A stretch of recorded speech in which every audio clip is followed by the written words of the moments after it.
আজকে খুব গুরুত্বপূর্ণ একটি কমেন্টসের অ্যান্সার করব। ভক্ত আমাকে কমেন্টস করছেন, কামরস আসার পরে বইয়ের লজ্জা স্থানে জিহ্বা দেওয়া যাবে কিনা জানাবেন। দেশের এবং প্রবাসের ভাই বোনদের প্রতি সালাম। আসসালামু আলাইকুম। আমি প্রভাষক ডাক্তার রিক্তা পারভিন, হোমিওপ্যাথি এবং আয়ুর্বেদিক চিকিৎসক। যে কমেন্টসটা বর্তমান অনেক যুবকই করছে, অনেক বিবাহিত যুবক অবিবাহিত যুবক একই প্রশ্ন করছে, তাই আজকে এর গুরুত্বটা দেখেই আমি কমেন্টসের অ্যান্সার করছি। মানে কামরস আসার পর বইয়ের লজ্জা স্থানে জিহ্বা দেওয়া যাবে কিনা জানাবেন। ধন্যবাদ খুব সুন্দর একটা কমেন্টস করার জন্য।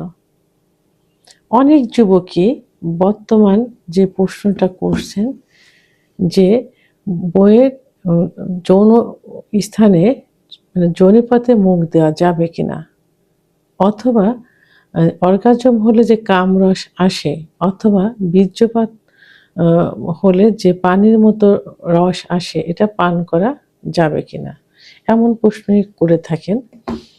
প্রথমে আমি বলবো যে বইয়ের ওরাল সেক্স, এটাকে কিন্তু ওরাল সেক্স বলে, যে বইয়ের উত্তেজনা, স্ত্রীর উত্তেজনা হলে বা কামরস আসলে অথবা যোনিপথে মুখ দিয়ে কাম উত্তেজনা আনা কিন্তু ইসলামের দৃষ্টিতে সম্পূর্ণ নিষিদ্ধ। ইসলাম কখনো এটা মেনে নেয় না, অর্থাৎ হারাম কাজ এটা। তাই সর্বোচ্চ কি করা যায়? সর্বোচ্চ যৌন মিলনের সময় যখন ফোরপ্লে করা হয়, তখন স্ত্রীর যোনির উপরে খুব আলতোভাবে একটা চুম্বন দেওয়া যেতে পারে। তারপর সেটা কিভাবে, সেই জায়গাটা অবশ্যই সুন্দর করে পরিষ্কার পরিচ্ছন্ন করতে হবে, গরম পানি দিয়ে পরিষ্কার করতে হবে। সাধারণত পরিষ্কার পরিচ্ছন্ন অবস্থায় সহবাস যাওয়ার নিয়ম, কারণ ওখানে বিভিন্ন প্রকারের জীবাণু থাকে। যদি ওই ব্যক্তি জীবাণু দ্বারা আক্রান্ত থাকে, তাহলে পরিষ্কার পরিচ্ছন্ন করার পর যৌন মিলনে গেলে সেখানে একটা চুম্বন দেওয়া যেতে পারে। এটা ইসলামে কিন্তু দেওয়া আছে। তো এখন কামরস বের হলে সেখানে যদি মুখ দেওয়া যায়, এবং মুখ দিলে কিন্তু ওখানে মুখ বা জিহ্বা দিলে অবশ্যই কামরসটা মানে কিছুটা হলে তো খেতে হয় বা খাওয়া হয়ে যায়, চলে যায়, মুখের ভিতর চলে যায়।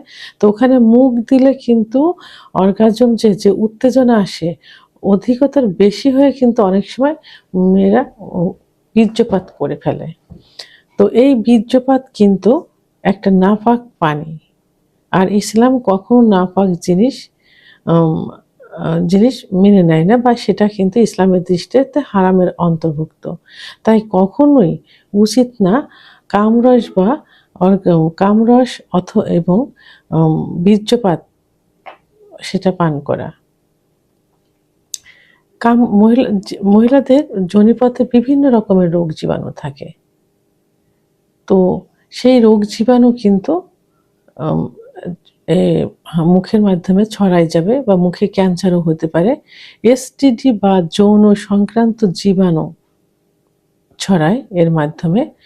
এমন যৌন রোগ, এমনকি ক্যান্সারও, যৌন রোগ তো হতেই হবেই, এমনকি ক্যান্সার পর্যন্ত কিন্তু হতে পারে।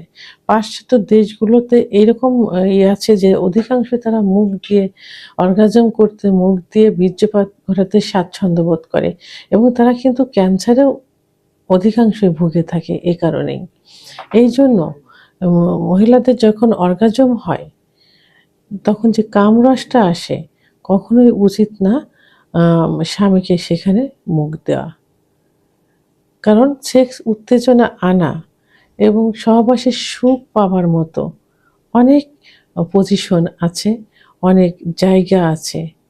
তো মুখ দিয়ে সেই জায়গাটা কখনোই আদর করা ঠিক না, কারণ এই রোগ জীবাণুগুলো এবং ইসলামের যে অবৈধতা, যে হারাম, সেটা কখনোই করা উচিত না।